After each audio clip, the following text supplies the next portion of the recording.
Hi, you're on the Reddit Confessions channel, where silence speaks louder than lies. Let me take you straight to the moment I realized my life had become a game I didn't know I was losing. I stood in the doorway, holding the trash bag in one hand and the silence in the other. She wasn't supposed to be wearing perfume, not for a quick trip, not for just picking up a charger from my sister's place.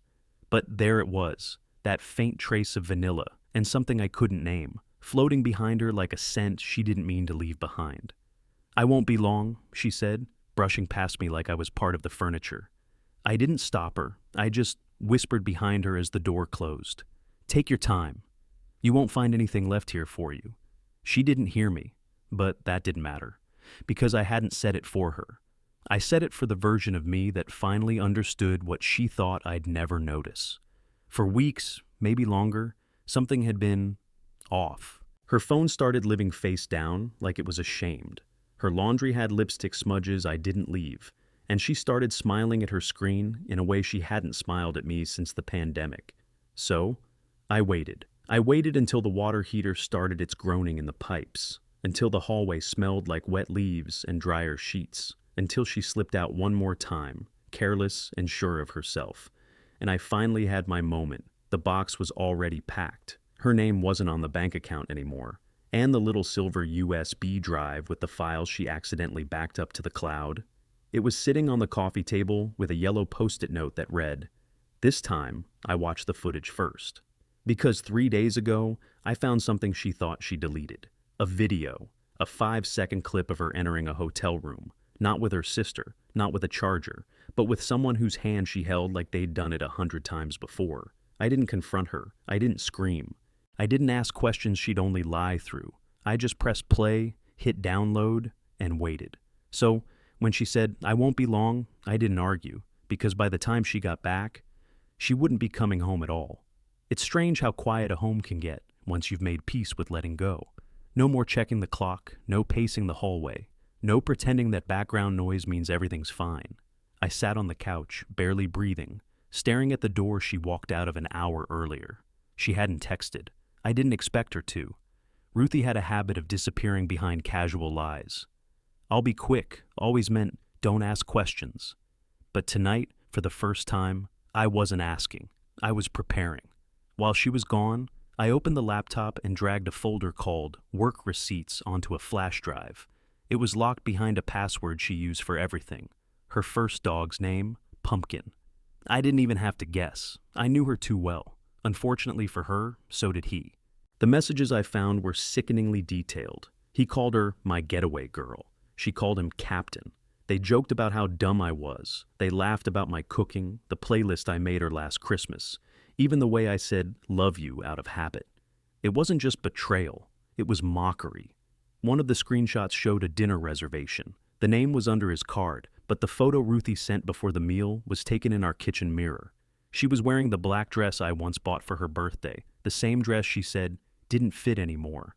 I had been so naive. I believed the zipper broke. Turns out she just didn't want it associated with me anymore.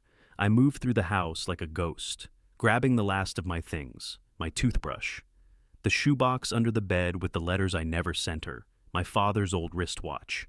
Everything else, she could have it. I wasn't about to waste energy fighting over forks and picture frames. Let her build her new life on the ruins of the one she buried with secrets.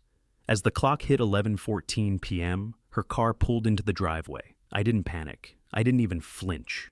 I stood there in the center of the living room, duffel bag in hand, flash drive on the coffee table, and the front door already unlocked.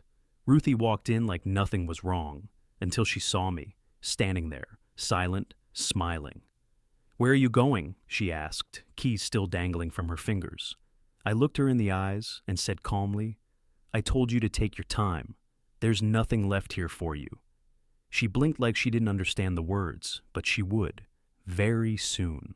She didn't speak at first, just stood in the entryway, purse slung over her shoulder like nothing had changed. But the silence around her wasn't the same one she left. It was hollow, echoing, like the house already knew she didn't belong anymore. I watched her scan the room, eyes pausing on the missing pictures, the suitcase by the door, the faint outline on the wall where our wedding photo used to hang. That's when I saw it, the shift. Her face didn't crumble, but it twitched, just for a second, like she realized I wasn't bluffing. "I don't understand." "What is this?" she said, her voice coated in forced calm. I didn't answer, not right away. I just picked up the flash drive and set it gently in her palm. "This is the part where I stopped pretending I didn't know." She looked at the drive like it might burn her fingers. "What is this?" "You know what it is," I said. "The hotel videos. The messages, the voice note where you told him you felt alive again, and how dead you felt with me." Her hand dropped to her side, still clutching the drive. "Marlo, I can explain." And that's when I laughed, not because it was funny, it wasn't, but because hearing those words, "I can explain," after everything I'd seen, felt like someone offering a bucket of water to a house that was already ash. "I'm sure you can," I said, "but I'm not interested anymore." She stepped forward, desperate now. "Please don't do this. You're overreacting. It didn't mean anything." I cut her off. "It meant everything. You just didn't think I'd notice." I walked past her and opened the door. Cold air rushed in. It felt like a baptism. "I've transferred the lease. You'll find my name is gone. I've already signed the exit papers. The locks change tomorrow. You can sleep here tonight. One last time." Her face was frozen, half defiant, half terrified. She tried to speak, but her throat betrayed her. I didn't wait for a response. I stepped out, closed the door behind me, and walked down the stairs without looking back. Because this time, I didn't need closure. I already had proof. And freedom? Freedom was finally louder than my heartbreak. I didn't have a destination, just distance. I drove for hours with the windows down, letting the October air slice through my thoughts. My phone buzzed over and over in the cup holder, but I didn't look. I knew it was her. The same woman who once begged me not to leave when I was sick with pneumonia, now suddenly wanted to talk after months of lying with another man. I let it ring, let it die, let her spiral in the silence. I stopped at a highway motel 2 towns over. It smelled like bleach and sadness. Perfect. I collapsed on the creaky bed, still dressed, staring at the cracks in the ceiling like they were constellations I was too tired to name. My body was numb, but my mind raced through every moment I thought had been real. Her laugh in the kitchen, her hand finding mine during horror movies, her saying she wanted a future with kids, a porch, a dog. How many of those dreams had she been borrowing from someone else? At 2:13 a.m., I did something I promised myself I wouldn't do. I opened my messages, not to read hers. I ignored every "please call me" and "we need to talk." No, I opened my notes app and wrote a message I'd never send. Not for her. For me. "You killed the version of me that trusted easily. That brought home flowers for no reason. That believed in us even when you already knew there was a him. I didn't leave because you cheated. I left because you stayed in this house every day, looked me in the eyes, and still chose to be cruel." I stared at those words until my screen dimmed. Then I turned off the light and let the darkness do what it does best: swallow everything. By morning, I was driving again. But before I left town, I made one last stop: our mailbox. She wouldn't think to check it for a few days. Inside, I left a single envelope. No return address, no words. Just a printed photo, grainy but clear. Ruthie walking out of that hotel with him, hand in hand. You see, I didn't just download the files, I sent a copy. To her mother, to her boss, and one to her inbox titled, "Don't worry, I'll be long." I don't know why I circled back. Maybe it was habit, maybe curiosity, or maybe some part of me wanted to see the consequences with my own eyes. Not for closure, not for revenge, but just to confirm that the truth really did detonate the world she built on lies. It was the following Thursday when I parked 3 blocks from our old street. I didn't go to the door. I didn't even pull into the driveway. I stayed hidden, watching from behind the wheel like a stranger. And there she was, Ruthie, standing on the porch barefoot, phone in one hand, cigarette in the other. She didn't smoke. Not until now. She looked wrecked, hair tied up in a mess, still wearing the hoodie I used to sleep in. Her face was pale, mascara smudged like she'd forgotten she wasn't supposed to cry. She paced back and forth like she didn't know what to do with her hands, her phone, or her reality. I didn't smile. I didn't feel triumphant. It actually hurt more than I thought it would. Not because I still loved her, but because this was the version of her I once promised to protect. And now I was the one who broke that promise. Because I finally stopped trying.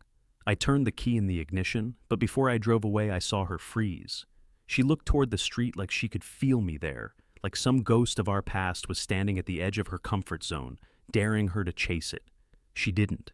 She just stood still, clutching the phone. Later that night, I got an email from her. The subject line was just one word. Why? I didn't open it. She didn't deserve answers. She had ignored every moment I tried to talk, every subtle change in my mood, every quiet sigh at the dinner table. She had watched me shrink for years and only noticed the silence once I stopped using it to hold her up. But, just for myself, I wrote a reply I never sent. Because I needed you to see what I saw. A stranger in my bed, a liar in my house, a reflection that didn't look like love anymore. You didn't lose me the night I walked away. You lost me every time I sat alone waiting for a version of you that no longer existed. It took her 6 days to show up. I knew it would happen eventually. Ruthie always hated being ignored more than being hated. To her, silence was an insult, not a wound. And I'd given her nothing but that since the night I walked away. Not a text, not a word, nothing. I was staying at a friend's place in a small, quiet apartment above a hardware store. A temporary hiding spot that smelled like sawdust and old paint.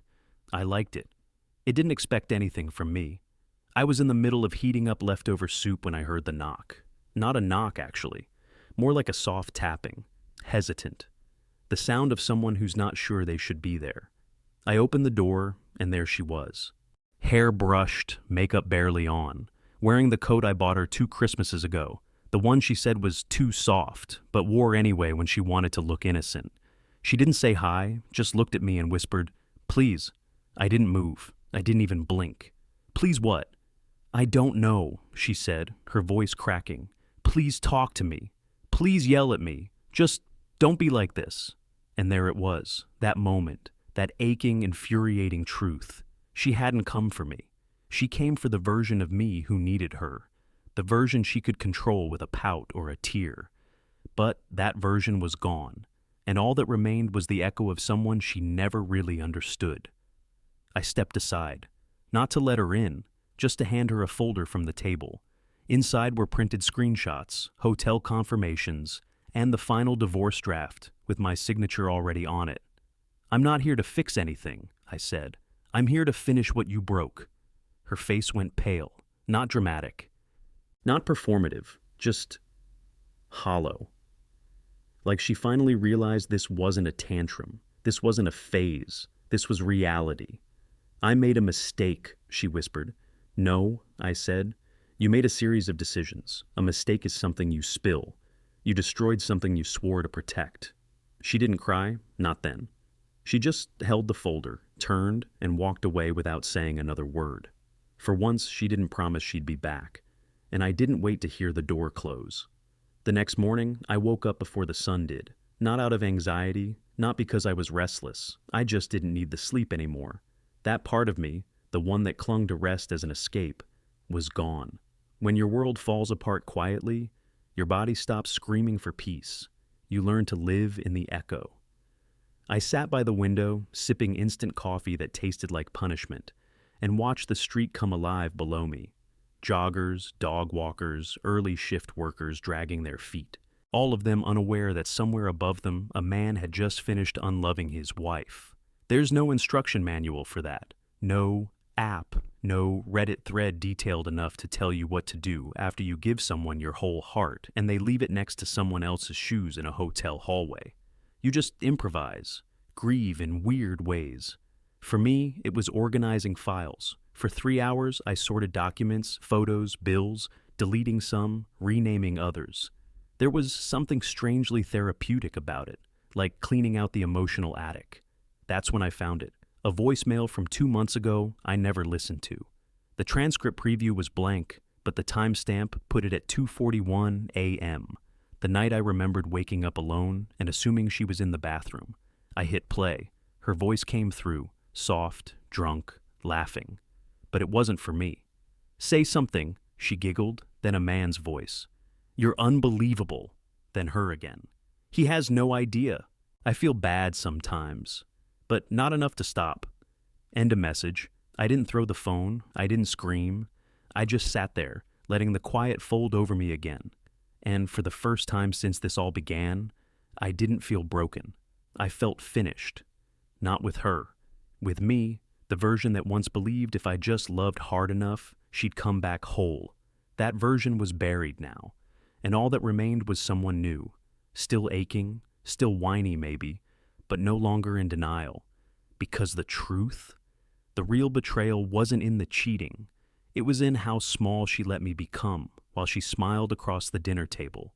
2 weeks have passed since I last saw Ruthie. No emails, no knocks, no apologies carefully dressed as explanations. Just quiet. And I've learned that sometimes silence isn't a punishment, it's protection. I've moved out of the apartment above the hardware store. I found a small place outside the city. Nothing glamorous. 1 bedroom, a crooked mailbox, and a view of the woods that looks like it's always on the edge of rain. But it's mine. The coffee still tastes like punishment, but now it's my punishment. And for some reason, that makes it bearable. I kept the divorce simple. No courtroom drama, no drawn-out arguments, just a clean line drawn through a love that once held weight and now meant nothing. The papers are finalized. My name stands alone now. What surprises me most is that I don't miss her. I thought I would. I thought I'd lie awake imagining her voice or wondering if she ever cried over what she lost. But I don't. I sleep better now. Not deeper but calmer. There's no weight pressing on my chest, no pretending I'm okay to keep her from feeling guilty. I don't need her guilt. I needed my freedom. I've started writing again, not messages I'll never send or speeches I rehearse in my head. Just writing. Things that make me feel something. Poems, lists, dreams. It's clumsy and raw, but it's honest. And that's more than I had for years. She once said I was too soft for this world.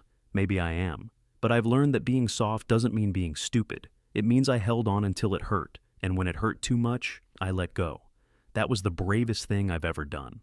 So if you're still reading this, and you're sitting in your own silence, wondering if you're crazy for leaving or for staying too long before you did, you're not. Sometimes the quietest exit is the loudest act of self-respect. And sometimes the best revenge is the peace they can't take from you. Have you ever had to walk away from something you thought you'd never survive losing, only to realize it saved you? Share your story in the comments, especially if it changed how you see yourself. You've been watching Reddit Confessions. Until next time, protect your peace. It's louder than any apology.